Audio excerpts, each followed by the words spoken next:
Hola, soy Odelis Natalie Fuentes Zapata y vamos a hablar sobre el modelo de raster. El modelo de datos raster es un método para el almacenamiento, el procesado y la visualización de datos geográficos. Cada superficie a representar se divide en filas y columnas, formando una malla o rejilla regular. Este modelo de datos es el complemento del modelo vectorial. Tiene como principal característica llevar a cabo una representación discreta del mundo real, empleando una malla de rejillas regulares que denominamos como celdillas o píxeles. Para cada celdilla se almacena un valor numérico que representa el valor de un determinado aspecto del mundo real en el interior de dicha celdilla. Generalmente cada capa raster almacena en sus celdillas valores de un único aspecto del mundo real. Por ejemplo, los usos del suelo, temperatura, pendiente, carreteras, precios del suelo, red hidrográfica, de tal forma que cada aspecto o variable de la realidad será representada por una capa raster. El valor numérico almacenado tiene, para el caso de las variables cualitativas, como por ejemplo los usos del suelo, se almacenaría en cada celdilla un código numérico que representaría el tipo de uso existente de dicha celdilla. Por ejemplo, en esta tablita tenemos el código numérico y el tipo de uso. El 1 sería olivar, 2 matorral, 3 regadío, 4 caudocifolios y 5 zonas urbanas. Para el caso de las variables cuantitativas, como por ejemplo el caso de las pendientes, el número que se almacenaría se correspondería con el valor de la variable en esa celda. Otra de las principales características del modelo raster es que registra el interior de los objetos en lugar de codificar sus fronteras, de tal forma que los límites quedan implícitamente representados por los límites de las celdillas que presentan el mismo valor. Siguiendo con el ejemplo de los usos del suelo, podemos observar en la figura 1 que tras superponer la malla raster y codificar los elementos existentes en el interior de cada píxel, obtenemos la imagen de la figura número 2, en la que los límites de los usos del suelo quedan delimitados de forma implícita por los bordes de las celdillas y de ahí su aspecto que comúnmente denominamos pixeleado. Esta característica del modelo raster permite representar mejor las variables continuas, por ejemplo las elevaciones, la precipitación, el precio del suelo, que varían de forma gradual en el espacio. Características de las celdillas raster. Las principales características de las celdillas que se consideran importantes para un mejor conocimiento de este modelo de datos serían las regulares. Las celdillas son regulares, es decir, son iguales, estableciendo una codificación discreta de las coordenadas. La celdilla es la unidad mínima en un archivo raster y por ello el tamaño de celda nos dará la precisión con la que podremos definir los elementos geográficos. Localizables por su número de fila y columna. Cada celda puede ser identificada por su posición en la matriz del archivo raster a partir de su número, fila y columna. Contienen un valor numérico que puede ser el identificador de la celda o el valor temático de la misma, elevaciones, temperatura, etc., de tal forma que la geometría y la componente temática se almacenan a la vez. Pérdida de información, resolución y reglas de codificación. Como podíamos observar en la figura 1 y 2, la codificación raster de la información supone una pérdida de la misma con respecto a la realidad, debido a que este modelo supone una simplificación del mundo real. Existen dos aspectos que fundamentalmente suponen las fuentes de pérdida de información en el modelo raster. En primer lugar, al no codificar la frontera de las entidades espaciales, únicamente podremos tener límites en los bordes de los píxeles, lo que supone una pérdida de precisión en la definición de estas entidades.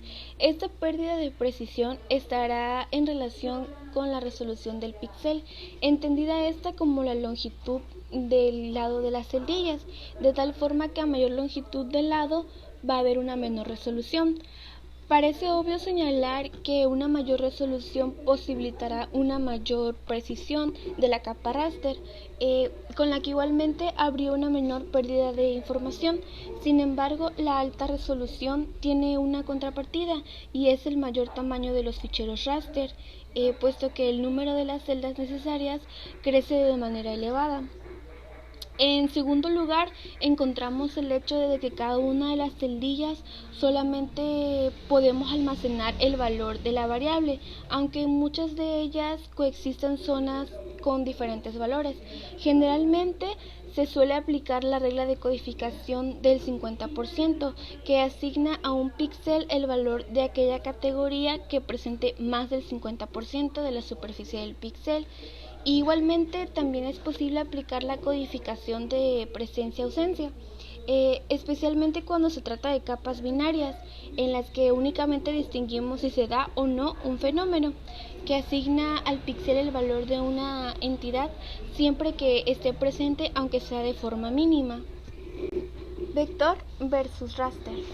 Bueno, en vector versus raster, por la gran cantidad de información que maneja en cada píxel, los modelos raster necesitan computadoras potentes y de una gran capacidad de memoria virtual y de disco duro. Sin embargo, las ventajas se presentan primeramente en que el espacio es definido de una manera uniforme y muy visual.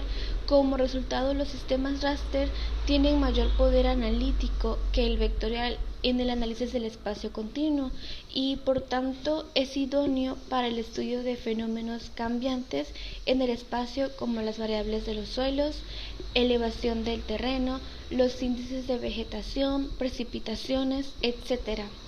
La segunda gran ventaja del modelo raster es que su estructura se ajusta de parecida manera al de las computadoras. Como resultado, los sistemas raster son más rápidos en la evolución de problemas que impliquen diversas combinaciones matemáticas. Es un excelente medio para explicar modelos medioambientales como la erosión del suelo, manejo y sustentabilidad del medio forestal, además que desde las imágenes satélites emplean estructuras raster, hace que sea más fácil incorporarlas a las GIS. Y bueno, mientras que los sistemas raster están predominantemente orientados al análisis espacial, los vectoriales son eficientes en el almacenamiento de mapas, ya que solo distinguen entre límites de características y no lo que existe en el interior de las mismas. Para muchos, el fácil manejo de su base de datos y las óptimas posibilidades a la hora de crear mapas hacen que los GIS que utilizan un modelo vectorial resulten atractivos. Ahora voy a mencionar las ventajas del modelo raster y las ventajas del modelo vectorial. Las ventajas del modelo raster es que tienen una estructura de datos sencillos, la operación de la superposición se realiza de forma fácil, representan mejor elevada y variabilidad espacial. Es necesario para el manejo y modificación de imágenes digitales y satélites. Las ventajas del vectorial es que proporcionan una estructura de datos compacta, ocupa menos memoria, codifica de manera más eficaz las relaciones topológicas entre elementos, mejor para análisis de redes, está diseñado para trabajar con gráficas, coberturas de AutoCAD. Desventajas del modelo raster. Ocupan más memoria, las relaciones topológicas son más difíciles de representar, el mapa resulta menos estético, los límites resultan más groseros. Este fenómeno puede superarse reduciendo el tamaño de píxel, pero incrementa en gran medida el volumen del archivo. Las desventajas del modelo vectorial es que tienen una estructura de datos más compleja que el raster. Las operaciones de superposición son más difíciles de obtener. La representación de mapas con elevada variabilidad es ineficiente. El manejo y mejora de imágenes digitales y satélites no puede realizarse de una manera eficaz en el modelo vectorial. Landsat. En 1972, la idea de utilizar datos de satélite para la vigilancia terrestre, la cartografía o la exploración eran un concepto visionario, hecho que da origen al programa Landsat, el cual se constituye en una serie de misiones de observación de la Tierra por satélite gestionadas conjuntamente por la NASA y el Servicio Geológico de Estados Unidos, la USGC. El programa Landsat ha revolucionado la forma de ver y estudiar nuestro planeta. Esta serie de datos, que se inició en 1972, es la más larga de la historia y continúa registrando los cambios en la superficie terrestre desde el espacio. Landsat ha sido el único satélite diseñado y operado para observar repetidas veces la cubierta de la Tierra con una resolución moderada. De manera general, cada píxel en su imagen tiene un tamaño con el que se podría cubrir un campo de béisbol. En la actualidad, el programa se encuentra en su octava versión. Es denominada como Landsat Data Continuum Mission. LDCM es el octavo satélite de observación de la serie Landsat y continuará el legado de archivo de los anteriores satélites, convirtiéndose de esta manera en el futuro de los satélites de observación de la Tierra de mediana resolución con más historia. Este programa amplía, mejora y avanza en el registro de imágenes multiespectrales, manteniendo la misma calidad de sus 7 predecesores. Tras el lanzamiento, el satélite LDCM será rebautizado como Landsat 8. Este sistema está compuesto por 2 segmentos: el observatorio, el cual consta de una plataforma con capacidad de carga de 2 sensores de observación terrestre. El primero de ellos, denominado Operational Land Imager, OLI, y el sensor térmico infrarrojo, Thermal Infrared Sensor, TIRS. OLI y TIRS recogerán los datos de forma conjunta para proporcionar imágenes coincidentes de la superficie terrestre, incluyendo las regiones costeras, hielo polar, las islas y las zonas continentales. El LDCM seguirá la misma secuencia de trayectoria como sus antecesores, Landsat 4, Landsat 5 y Landsat 7. Esto permitirá que todos los datos del LDCM son referenciados al mismo sistema de coordenadas, continuando con el registro de datos desde hace décadas. El satélite almacena los datos del sensor OLI y TIRS en una grabadora de estado sólido incluida a bordo y transmite los datos a estaciones receptoras terrestres. El segundo segmento es el sistema terrestre, el cual proporciona la capacidad necesaria para la planificación y la programación de las operaciones del LDCM y todas aquellas necesarias para administrar y distribuir los datos. La plataforma LDCM fue construida por la empresa Orbital Science Corporation en Gilbert, Arizona. Tiene una vida útil de 5 años, pero lleva suficiente combustible para 10 años de operaciones.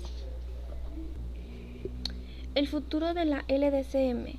El nuevo programa de la plataforma LDCM tiene fundamentalmente 3 objetivos, que el primero sería recopilar y archivar datos bandas multiespectrales y térmicas de cada superficie de la Tierra, cada temporada de cada año en una resolución que puede distinguir un área del tamaño de un campo de béisbol. El segundo es asegurar de que los datos de LDCM sean consistentes con los datos de las misiones Landsat anteriores, en términos de la geometría de adquisición, calibración, características de cobertura, espectral y espacial características, calidad del producto, la producción y la disponibilidad de los datos para permitir estudios de cobertura de la Tierra y uso de la Tierra cambian en periodos multitemporales.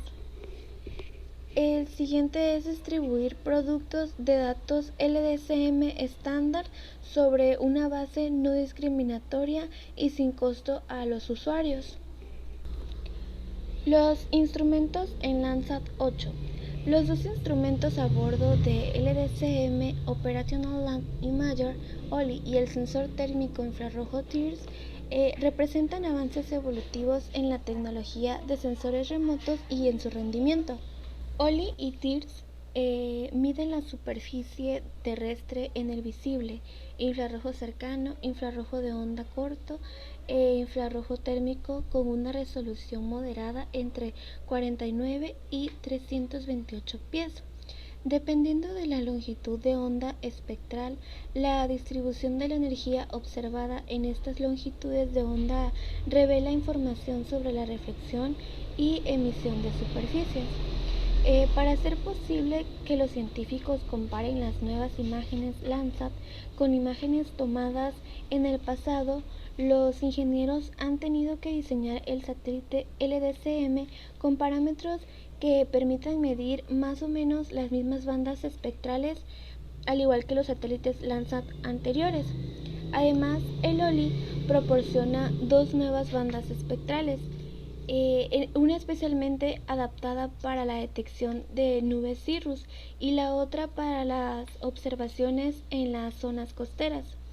TIRS recoge datos de otras dos bandas espectrales en la región térmica, anteriormente cubierto por una única banda de ancho espectral en Landsat 4.7, midiendo la energía térmica de la superficie de la Tierra. Sensor OLI.